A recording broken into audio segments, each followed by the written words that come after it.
Saludo con gusto al doctor Carlos Valencia Barrera. Él es psicoterapeuta, el fundador y director de EFETACUM, Asociación Civil. Vamos a hablar sobre la prevención del suicidio. Doctor, ¿cómo le va? Muy buenos días. Muy buenos días, Raúl. Qué gusto estar en tu espacio. Muchísimas gracias por la invitación. Muchas gracias a usted por atender nuestro llamado. Y bueno, quizás sería pertinente vincular el tema con la emergencia sanitaria que estamos viviendo. Pero a mí me gustaría preguntarle primero si antes de esta emergencia sanitaria que vivimos en el país, ya se observaba una creciente, digámoslo así, incidencia de suicidio en nuestro país. Tenemos referentes que a partir de marzo, que nosotros nos declaramos en emergencia sanitaria, ha habido un incremento, pero previamente el INEGI en su reporte anual nos dice que la tasa aumentó de manera considerable un 35%. Es decir, iba en aumento, hubo un parate, es decir, hubo una situación en donde la gente ya no salió de casa y esto generaba en el sistema de transporte colectivo metro y en otras instancias donde a veces se comete un suicidio. Entonces, obviamente ha bajado a nivel social, pero a nivel de casa ha habido un aumento debido al encierro o este síndrome de la cabaña que le llaman, que ahora estamos padeciendo en nuestros hogares, precisamente por la pandemia. Pero sí, teniendo referentes, es decir, 1 millón de suicidios al año. Nosotros en México tenemos aproximadamente 500,000 intentos al año y eso es bastante. A ver, es decir, 1 millón de suicidios que sí se cometen y medio millón de intentos. En el mundo. En el mundo, En el mundo. Sí. Y en México nos habla usted de 500,000 intentos. Pero... Y 7,000 suicidios al año. Perfecto. Perfecto. A ver, nos hablaba de este síndrome de la cabaña y tiene que ver con el encierro. Y a lo mejor este aumento en la incidencia del suicidio, pues es una expresión más, digamos, la expresión extrema del daño, digamos, emocional o psicológico que provocan circunstancias extraordinarias como las que estamos viviendo. Es correcto, Raúl. Hay un episodio de estrés postraumático que vamos a empezar a manifestar, que algunos ya lo hacen. Incertidumbre de futuro, desempleo, poca atención médica, porque estamos enfocados en el COVID, por supuesto, y ahora en la vacuna. Pero la cuestión es que el deterioro emocional de los ciudadanos se va a empezar a manifestar y no sabemos si esta nueva pandemia de depresión, ansiedad, estrés postraumático va a tener elementos de contención. Eso sí, no lo sabemos cómo está el sector salud y privado en ese sentido. Sí podemos hablar, digamos, de una pandemia de carácter emocional, es decir, de que estemos viviendo un problema ya de salud pública desde el punto de vista de las emociones, de lo psicológico.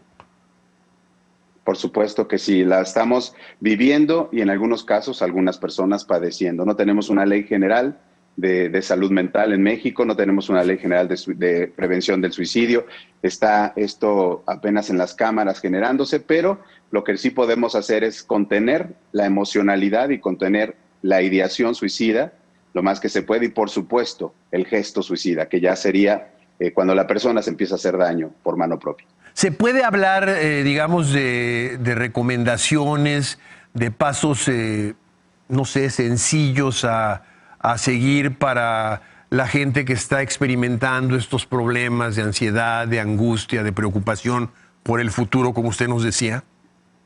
Por supuesto, Raúl, y es muy importante. Nosotros hemos desarrollado, bueno, junto con otras instancias, cada quien tiene su proceso, pero le llamamos un plan de seguridad suicidológica, un plan de seguridad ante el estrés, ante la ansiedad.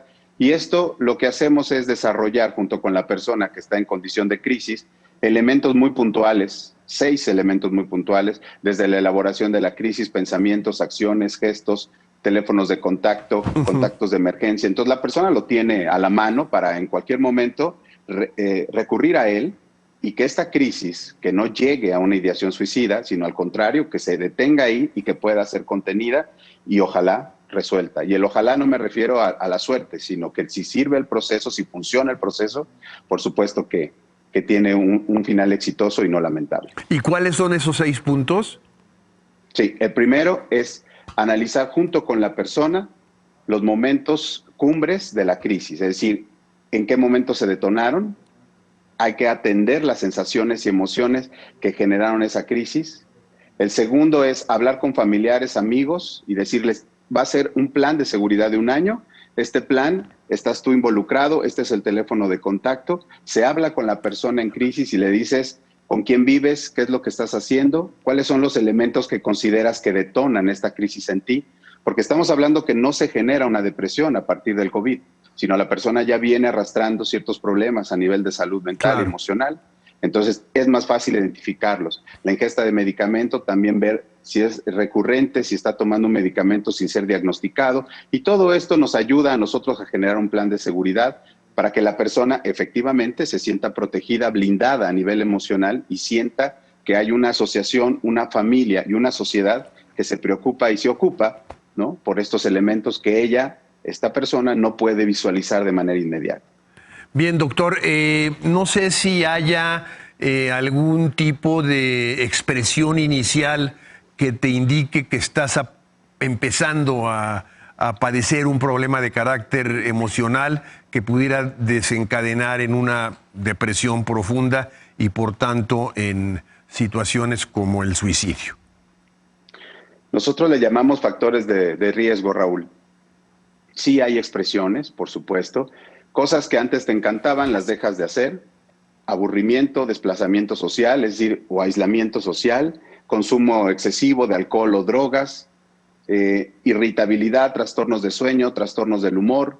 Todo esto son indicativos de que algo no se está ajustando a tu forma de vida, que el entorno que ves ya no responde a tus necesidades de satisfacción y entonces empiezas a lidiar primero con el entorno, después contigo y después con tu mente. Bien, doctor, pues yo le agradezco muchísimo la oportunidad de conversar con nosotros. Le mando un saludo, gracias, buenos días. Un abrazo, buenos días. Hasta pronto, muchas gracias, doctor. Y bueno, en la ciudad de